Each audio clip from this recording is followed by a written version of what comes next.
berhenti sebentar, karena kisah ini dimulai dari satu jalan yang sering membuat orang menelan ludah sendiri. Di Jawa Tengah, ada hutan yang namanya terdengar biasa, tapi rasanya tidak pernah benar-benar biasa. Namanya Alas Roban.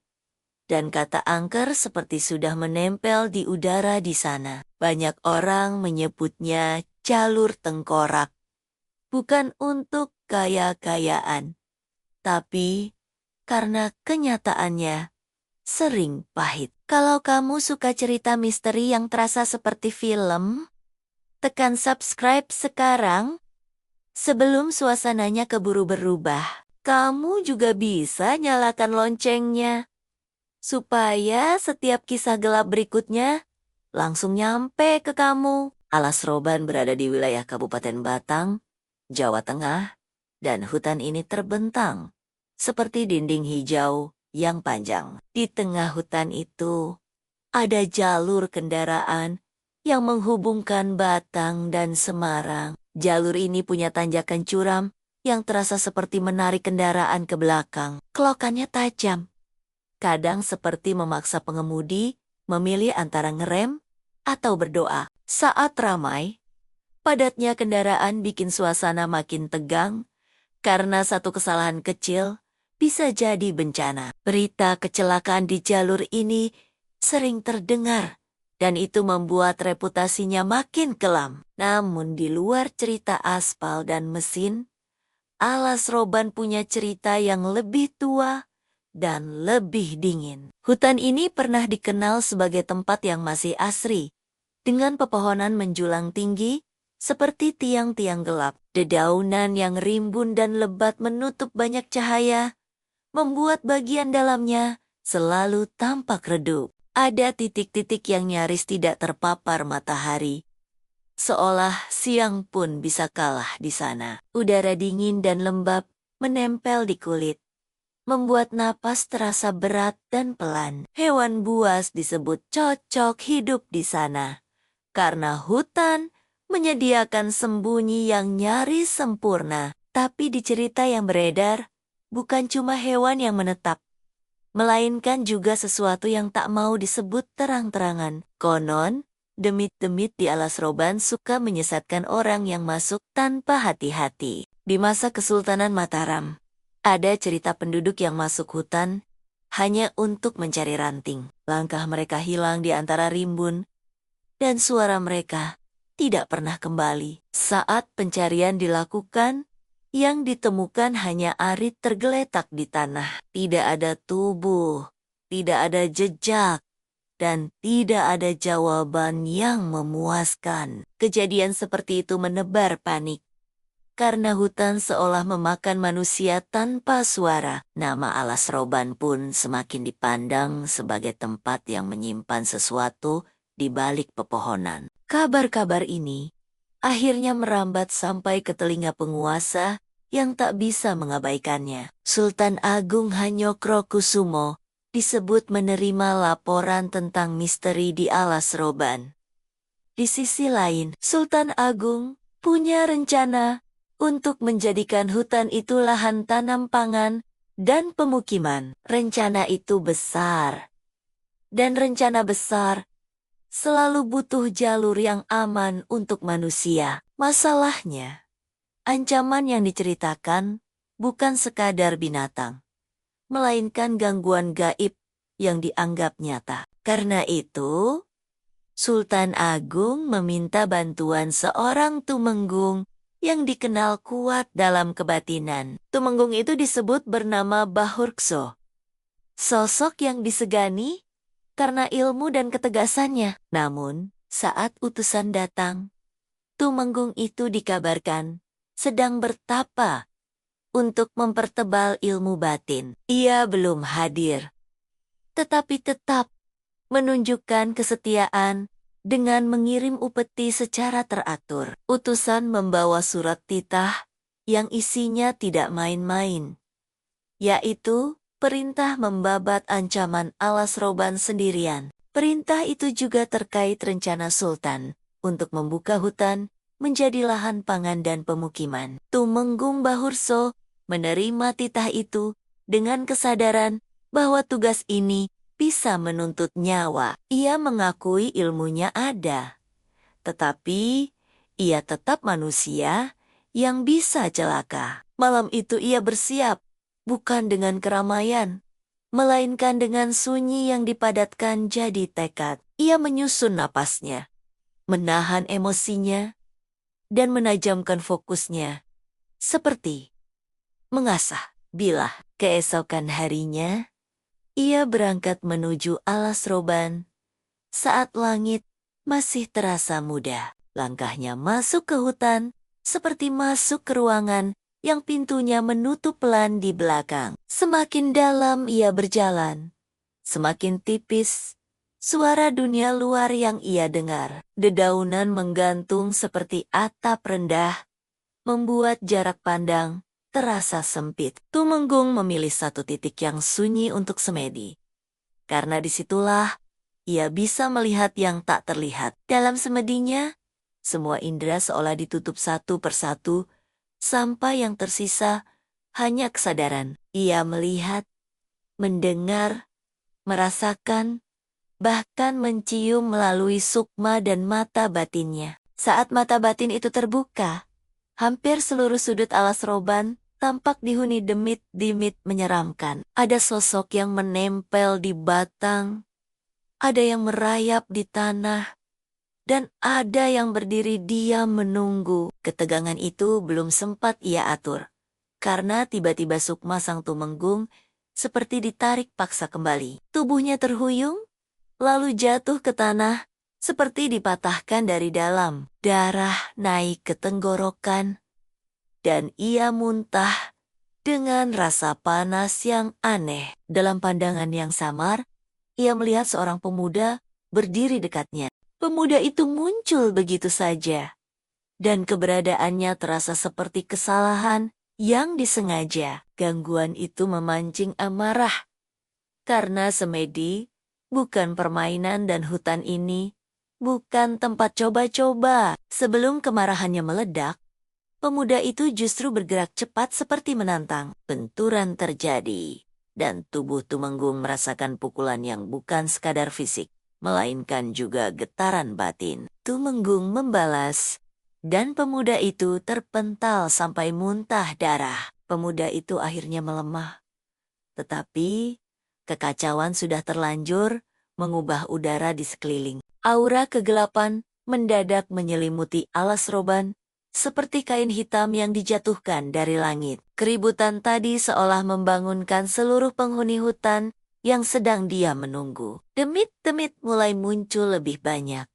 lalu bergerak mengepung dua manusia itu dari segala arah. Suara-suara kecil seperti cekikikan menyusup dari sela daun, lalu menghilang saat dicari. Tumenggung menyadari situasi ini tidak bisa diselesaikan dengan amarah, tetapi dengan keputusan cepat. Ia memapah pemuda itu menjauh dari pusat kepungan, karena satu tubuh tambahan bisa jadi beban di menit genting. Di saat yang sama, ia merasakan potensi kebatinan pada pemuda itu, seperti bara yang belum dinyalakan. Pemuda itu dalam kisah disebut Ki Jakasatuhu, dan namanya kelak sering diulang dalam legenda.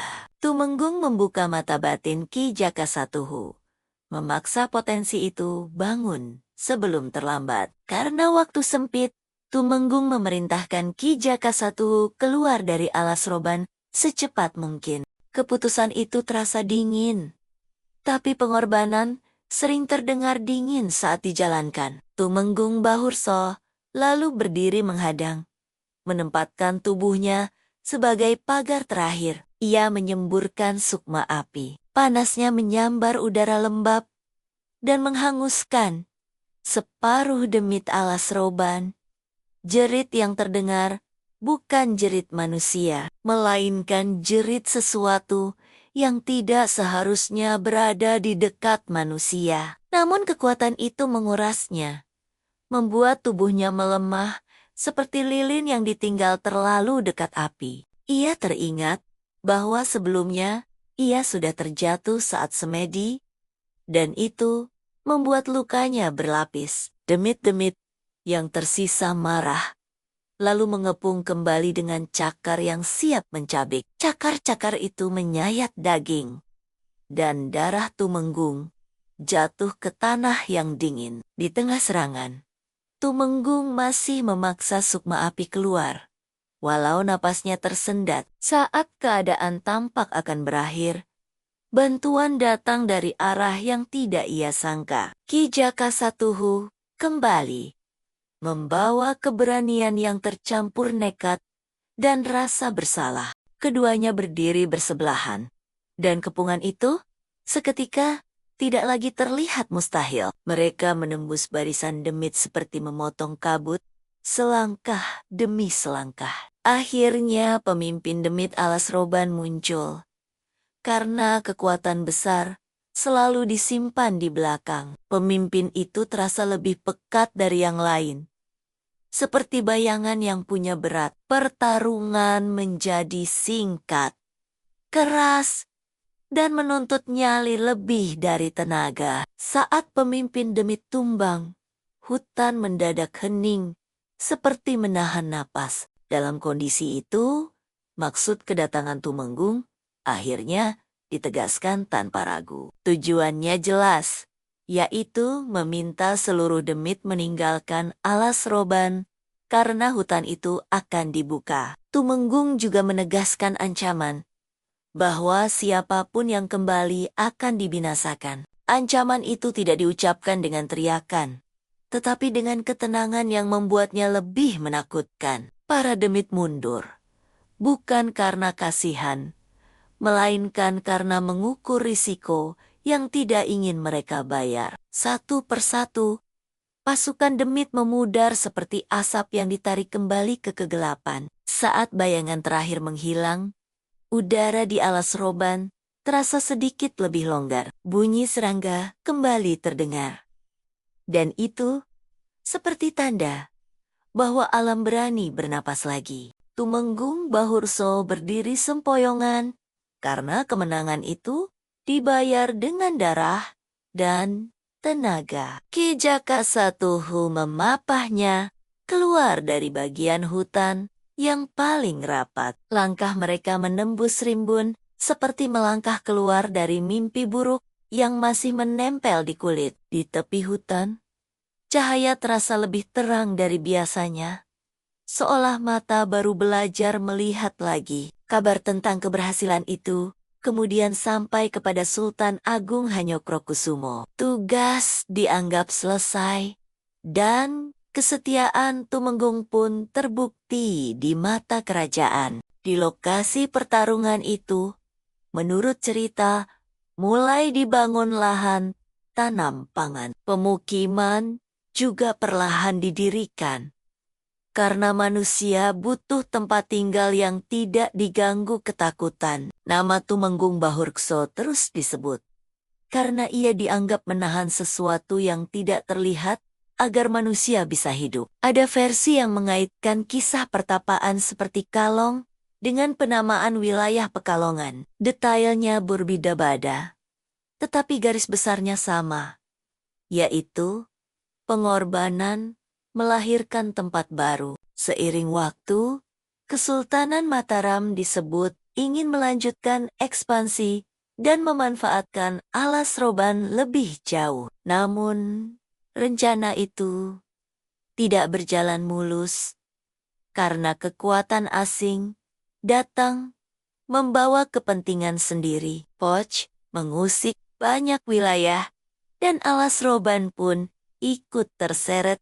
dalam arus perubahan. Sisa hutan yang semula hendak dijadikan lahan tanam pangan justru dialihkan fungsinya. Dalam kisah yang sering diulang, jalur itu dipakai sebagai jalur logistik tentara Belanda. Nama Herman Willem Dandolf sering disebut dalam cerita karena pembangunan jalan besar di Jawa.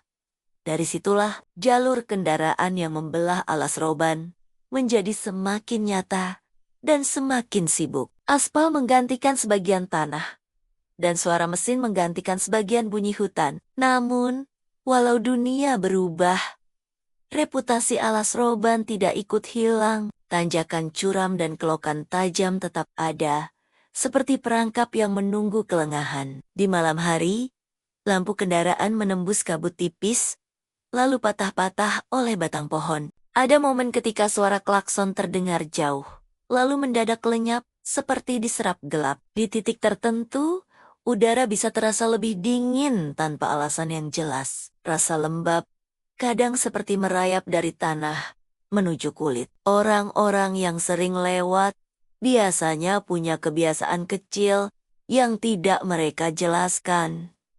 Ada yang menurunkan volume musik saat memasuki area tertentu. Ada yang menahan bicara, seolah takut suaranya dipantulkan ke tempat yang salah. Ada yang hanya fokus ke jalan karena merasa hutan seperti ikut mengawasi. Kisah demit bisa dianggap legenda, tapi rasa tegang di jalur itu sering terasa nyata. Kecelakaan yang terjadi berkali-kali membuat kata jalur tengkorak semakin sulit dibantah. Di siang hari pun, tikungan bisa menipu jarak dan membuat kendaraan terlambat mengerem. Di malam hari, sorot lampu kadang membuat bayangan pohon tampak seperti sesuatu yang bergerak. Dan saat imajinasi bertemu lelah, manusia sering melihat apa yang paling ia takutkan. Itulah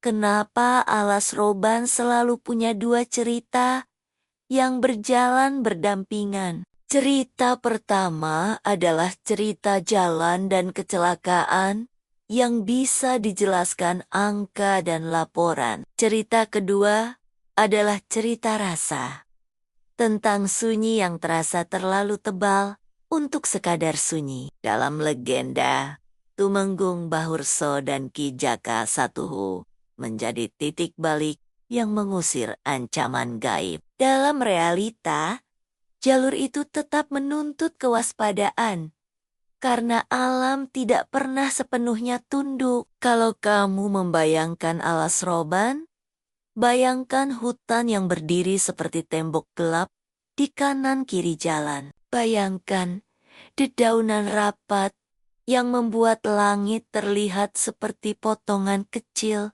di atas kepala. Bayangkan suara ban di aspal yang terdengar lebih keras saat sekeliling terlalu sunyi. Bayangkan kabut tipis yang menempel di kaca, lalu hilang, lalu muncul lagi di tikungan berikutnya. Rasa aneh sering muncul bukan karena kamu melihat sesuatu, tapi karena kamu merasa ada yang melihatmu. Di tempat seperti itu, pikiran manusia mudah memantulkan ketakutan sendiri. Namun legenda tidak lahir dari satu orang, melainkan dari banyak mulut yang mengulang cerita yang mirip. Kisah penculikan di masa Mataram, arit yang tertinggal, dan hilangnya tubuh terus menjadi potongan yang sulit diabaikan. Kisah titah Sultan Agung juga menjadi pengikat, karena membawa unsur kekuasaan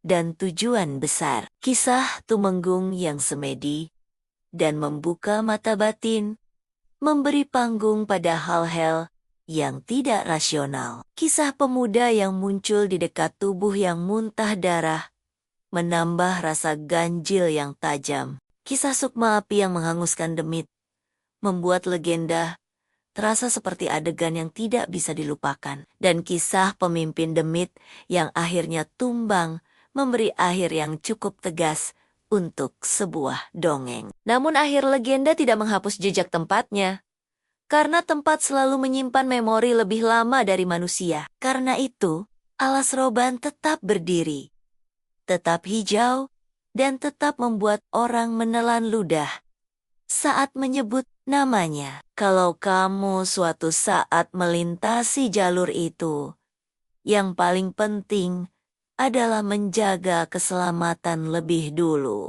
Pastikan kendaraanmu dalam kondisi sehat, terutama rem dan ban. Jangan memaksa menyalip di tikungan, karena jarak di sana bisa menipu. Jangan mengemudi saat mengantuk, karena satu kedip bisa jadi akhir cerita. Kurangi kecepatan di tanjakan dan turunan, karena gravitasi tidak pernah kompromi. Dan kalau tiba-tiba suasana terasa berbeda, fokuslah ke jalan dan jangan terpancing panik. Legenda boleh hidup di kepala, tapi keputusanmu di setir harus tetap waras. Alas Roban mengajarkan satu hal sederhana, yaitu ketakutan sering muncul ketika manusia lupa berhati-hati. Ia juga mengingatkan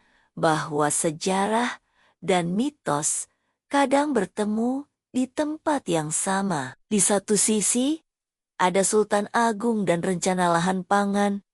Di sisi lain, ada hutan gelap yang menolak disentuh sembarang. Di satu sisi, ada Dandes dan jalur logistik. Di sisi lain, ada tikungan yang menuntut hormat. Dan di tengah-tenggonya, ada manusia yang selalu mencoba menaklukkan alam dengan keyakinannya sendiri. Saat kamu menutup kisah ini, bayangkan suara hutan yang kembali pelan setelah keributan berakhir. Bayangkan gelap yang mundur sedikit, tapi tidak pernah pergi sepenuhnya. Karena di beberapa tempat, gelap bukan musuh, melainkan tanda bahwa kamu sedang melewati wilayah yang tua. Kalau kamu merasa merinding saat membayangkannya, itu wajar, karena cerita ini memang dirancang untuk menempel. Kalau kamu ingin lebih banyak kisah horor sinematik seperti ini, kamu sudah tahu tombol mana yang perlu ditekan. Tekan like kalau ceritanya kena, dan subscribe supaya kisah berikutnya langsung menyambut kamu lebih dulu. Kisah Alas Roban bisa punya banyak versi, dan tiap versi membawa bayangan yang sedikit berbeda. Namun benang merahnya tetap sama, yaitu hutan itu pernah dianggap menyimpan ancaman yang tidak kasat mata. Di masa kini, ancaman paling nyata tetap datang dari kelengahan manusia sendiri. Jalan yang curam dan berkelok tidak butuh makhluk gaib untuk membuat orang celaka. Ia hanya butuh 1 detik salah hitung, 1 keputusan gegabah, atau 1 rasa percaya diri yang kebablasan. Maka anggap kisah ini sebagai pengingat, bukan sebagai alasan untuk menantang nasib. Biarkan legenda jadi cerita, dan biarkan kewaspadaan jadi kebiasaan. Alas Roban tetap ada, dan ia akan tetap dilewati siapapun yang ingin sampai ke tujuan. Pertanyaannya bukan apakah hutan itu masih menyimpan rahasia, melainkan apakah kamu siap lewat dengan aman. Kalau kamu merasa cerita ini mengunci imajinasi kamu, itu berarti kamu ikut masuk ke rimbunnya lewat suara. Sekarang kamu sudah keluar, tapi sensasinya mungkin masih tertinggal di belakang lehermu. Tarik napas pelan, dan biarkan sunyi kembali jadi sunyi. Sampai di sini, kisah Alas Roban selesai. Dan gelapnya bisa kamu tinggalkan di ujung video ini.